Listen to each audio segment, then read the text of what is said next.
Hola a todos, continuamos con esta fantástica iniciativa de los 5 minutos de oro en salud cardiovascular y el día de hoy vamos a hablar sobre hipertensión arterial en el síndrome cardiorrenal. La primera pregunta que creo que es importante poner en perspectiva es qué tan frecuente es la hipertensión arterial como comorbilidad en nuestra población cardiorrenal. Estos son datos nuestros de nuestra unidad cardiorrenal, en donde podéis ver cómo cerca del 80% de nuestra población es hipertensa o tiene antecedentes de hipertensión arterial.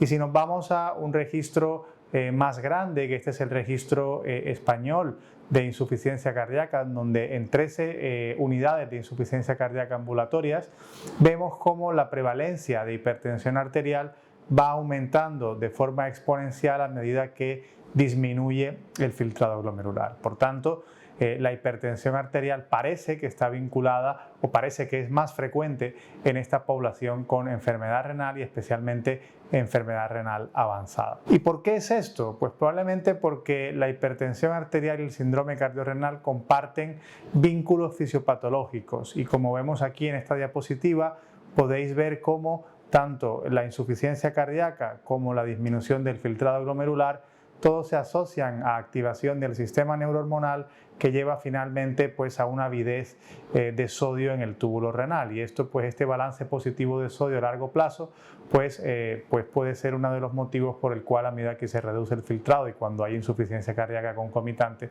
pues esto sea cada vez más prevalente. Pero claro, ¿cuál es el objetivo de control de la tensión arterial en esta población, ¿no?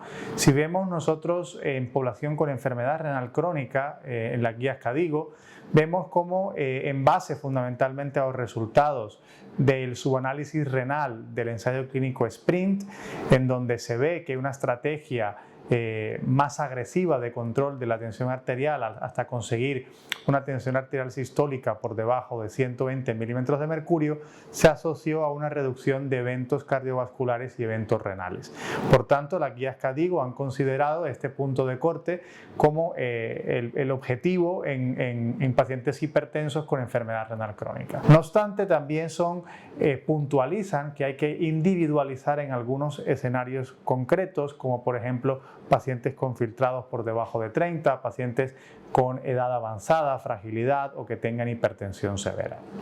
¿Qué pasa en la insuficiencia cardíaca? Pues aquí el asunto no está tan claro. Realmente, si nosotros vamos a las guías de práctica clínica, realmente no hay un punto de corte establecido y en diferentes publicaciones podemos encontrar incluso que hay una asociación en U entre el riesgo de eventos cardiovasculares y la tensión arterial. Eso quiere decir que en un espectro de pacientes la tensión arterial baja podría asociarse con mayor riesgo de eventos cardiovasculares y en el otro extremo aquellos pacientes con hipertensión muy mal controlada, pues esto también ocurre. Sin embargo, hay otros estudios en donde se ve claramente que lo que hay es una relación lineal inversa y a medida que disminuye la tensión arterial aumenta de forma lineal el riesgo de eventos cardiovasculares. Por tanto, realmente no hay consenso y se habla de que aquí pues no hay un punto de corte establecido, se considera razonable considerar una tensión arterial sistólica por debajo de 130, pero muy importante y es que el inicio y titulación de los fármacos que modifican el pronóstico en pacientes con insuficiencia cardíaca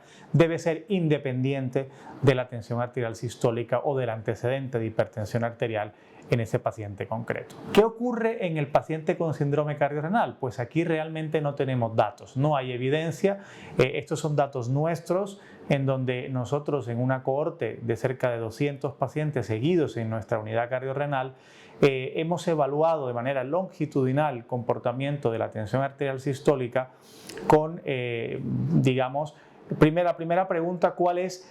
¿Cómo se comporta en el tiempo? Aquí, como veis, en el lado izquierdo de la diapositiva se representa la trayectoria longitudinal en el tiempo de la tensión arterial sistólica y veis cómo es relativamente estable en esta población.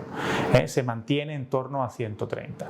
Cuando nosotros luego miramos la trayectoria en función de los pacientes que están vivos, de los que mueren, vemos cómo en aquellos pacientes que finalmente tienen un desenlace mortal, vemos cómo la tensión arterial o la curva de tensión arterial sistólica tiende a disminuir. En modelos ya ajustados, cuando nosotros evaluamos la tensión arterial, vuelvo y repito, de forma longitudinal en esta población, vemos cómo hay un efecto, una asociación lineal inversa entre la tensión arterial y el riesgo tanto de empeoramiento de la función renal, definido en este caso como una caída del filtrado glomerular mayor a 40 mililitros minuto metro cuadrado. Vemos que aquellos pacientes con tensión arterial por debajo de 130, que es la mediana de nuestra población, incrementa el riesgo de empeoramiento de la función renal.